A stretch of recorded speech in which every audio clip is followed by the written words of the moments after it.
Okay, let me get comfortable. Kia ora guys, welcome back to Method. I'm here with Tom Grut. We're at Flying Fish and we're on a really comfy couch, hence our postures. Yeah, I feel very comfortable. Yeah, it's nice. We're very relaxed. Thanks so much for meeting with me today and for talking to me. I'm really excited to just learn all about you, basically, which is cool. Do you have a song from a New Zealand artist that you can share? I have one. Okay. It was Asphalt by Molly Payton. Okay. Yeah. What is her vibe? Beautiful voice, quite like devastating lyrics. Oh, okay. Really heartfelt. A bit ouchy. Yeah, she's super cool. Like, love Molly Payton. Love that. Okay, my pick is by Wet Denim. Do you know Wet Denim? Yeah. Yeah, it's their latest single, Silence. There's a really cool music video as well where they're just like in the water. Well, the lead singer's just like in the water and being kind of like thrashed around, and it feels very like perfectly matched with the song. Cool. So let's talk about you and how you got started into the career that you're in now. Yeah, it's the long and winding road of my career. It's like it started with acting. Was like where it started. Crazy. I was just wanted to be an actor. And I made movies with my brother who was directing, and then eventually that kind of led to me editing for him. From there I kind of just stopped wanting to do acting, and then I was editing full-time. I was doing that for him for a while, and then started to do a little bit of stuff for some local artists, but it was still through Fraser. I kind of was starting to get the sense of like I really loved working with artists, like I really enjoyed it. And we did like, you know, some early music videos for Baloo Brigada, which is really cool. I was kind of feeling like stuck because I was like, I wanted to do more with artists, but like editing was like a limited skill set to offer. Like it was kind of, you know, like it's kind of like I couldn't quite do what I wanted, but I didn't really know what that was. Yeah, for sure. And then I kind of eventually just picked up a camera and was like taking photos. Yeah, like I really just started enjoying taking photos. And I think I ended up taking photos at a show, and I was like, yo, like, I was like, this is crazy. I think it was like a festival at Spark with like Juice WRLD. But like, yeah, I was like, yo, like this is mean. So like I basically caught the itch from there. Where you are today, that's pretty crazy. And I didn't realize that you were kind of self-taught in terms of being a photographer. Like you just picked up a camera one day and you're like, yeah, I love this is cool. And did you feel kind of a pull to do live events because you felt like most at home being in that environment? Yeah, it was like exciting. Yeah. And like, again, I come from a performance background and like theater, and like I think I just immediately was drawn to it, and I was like, oh, I want to do more of this basically, you know, like I just really like, but it was like, again, like really bad timing. Like I think I managed to like shoot a few gigs before COVID, but I spent a lot of COVID just taking photos. Yeah. Like just practicing on my family. Yeah. I was every day I was just taking photos. I was just quite motivated. Like I think I get very motivated when I feel like my back's against the wall. Once the restrictions eased up, I was just like messaging everyone, like every artist locally, and I love that. Just like, yo, and now I was like, can I take photos, or can I like come to the studio? It was like an easier offer. And so I kind of found myself cutting through a little bit more with artists, just like step by step, basically. Interesting. So do you think in a way having that time off through COVID helped you kind of hone in on different aspects of what you can offer for artists? I think it like definitely clarified that I wanted to go in that direction. Like, because the second it was taken away, I was like, oh, this is the thing I want. Yeah, wow, that's so interesting. Yeah, but like at the time, like I didn't have any plans to direct. Like I was just kind of like, I'm just gonna take photos. It's like, yeah, you really threw yourself into it, it sounds. Yeah, definitely. Yeah. But you obviously love it. Yeah. You kind of have to. Yeah, I mean, because 100%, it is really quite intensive.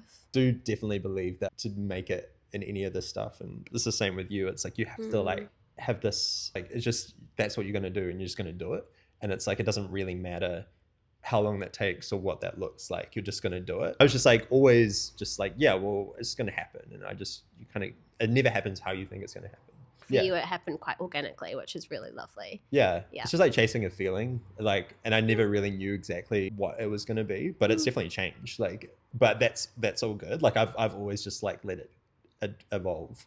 That's so beautiful, actually, Yeah. chasing a feeling. Like that feeling of like, oh, it's just like, it's Yeah. exciting and cool and Totally. you love it. And it was like that before I started managing Double Park. Like Yeah. it was like that when Carlin and I were at Coachella watching Gorillaz, and like we were like, I was like to him, I was just like, I should manage Double Park. And like it was like this moment, and it was like so exciting. The stars aligned. Yeah. And then like it took a while to happen, or like to come together after that. But it was like really like a thing where I was like, oh whoa, like this is a bit scary, but like I'm kind of like getting like the crazy eyes about it, you know? Like, I kind of love that. Like if you're a little bit scared, it's kind of like good.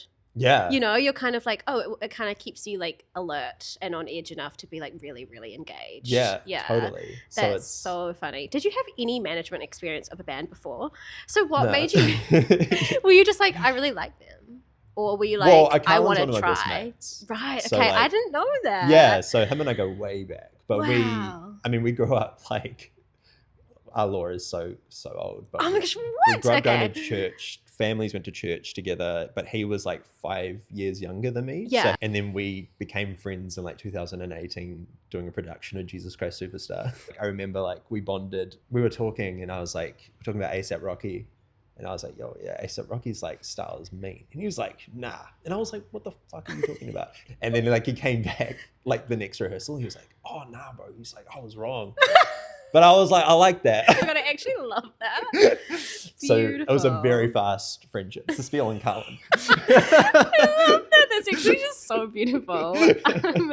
And so that's how you became the manager of Double Parks. I think what I had started to cling to was the idea that I liked helping artists. It was like less about photos and video. I enjoyed the process of like actually helping people. And I think management kind of clicked as an idea when I realized that that was what I could do. I was like kind of getting over just doing videos. I think as a young director, you always kind of have this like vision that like a great music video is just going to break an artist. It'll change their life. Yeah. And it's like, it obviously can have a huge effect. Just realizing that that's not the whole thing. And I think it's interesting in terms of artists, like career timelines, you just don't know. You can't predict anything in terms of what will land and what won't land. I genuinely believe that like if you think someone's great, then they have the chance to make it.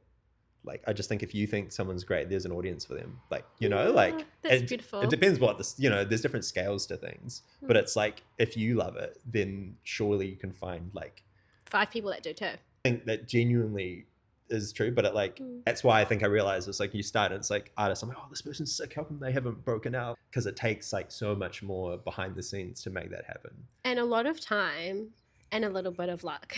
Yes, I think yeah all those things like determination, just not stopping. So I'm going to talk about Laneway. So you've managed the photography team for Laneway for the past 3 years? The past 3 Laneways. Yeah. How did you go in your first year compared to your third, do you think? I think this year was the best year. I think this year we had the system sorted out a bit better, I think, because it changed a bit between the first and the second year. I thought the first year went really well. We had a bit like less to do. We're doing like live edits now, which we weren't doing in the first year. And that really changes the intensity for the video team. So we've got a photo and a video team. Okay. And so the video team they're dropping footage to an editor to do live edits on the day. And then the photo team do their own edits as we go. So we'll do drops during the day so that they can post photos as we go. That's actually hectic, eh? Yeah, it's pretty hectic. Remember seeing like coverage from Laneway when I was at Laneway, like when I was on Instagram and being like, oh my God, cool, that's blah, blah, blah. Yeah. You know, like it's really sick to see, but it's a lot of work. Yeah, you see some like stressed people behind the scenes. I remember seeing you and you did look stressed. Yeah, but no, I thought this year was really good. We don't do the sponsorship stuff on our team, which most festivals you have to if you're on the media team, which is awesome. And because I don't care. You know, it's just like 2 different things to me. Like, and it's like when you're running around trying to capture the festival in a way that feels like personal, and then you're like, oh, I got to get a photo of someone like drinking this drink, and it's like I think it's they're like kind of diametrically opposed. You're so right though, because for festival photos and like the ones you took at Laneway this year are so gorgeous. Like I've got one in my mind of like this couple. Yeah. Like you'll know the one. Yeah. It's so authentic and just like beautiful and in the moment, and a sponsorship photo kind of is like the opposite of that in a way. Yeah. And it's like it's two different brains, and it's like so the second year we ended up adding sponsorship to it as like a choice, like they gave us the choice, and I think after that I was just like, nah, I think I realized it was too much. I didn't feel as locked in. So this year was really good. Like I kind of have like a core like head of department team with Devin and Chantal, and then I've been trying to switch it up with everyone else, giving other people a chance to shoot it, because it's really hard to shoot Laneway and really restrictive.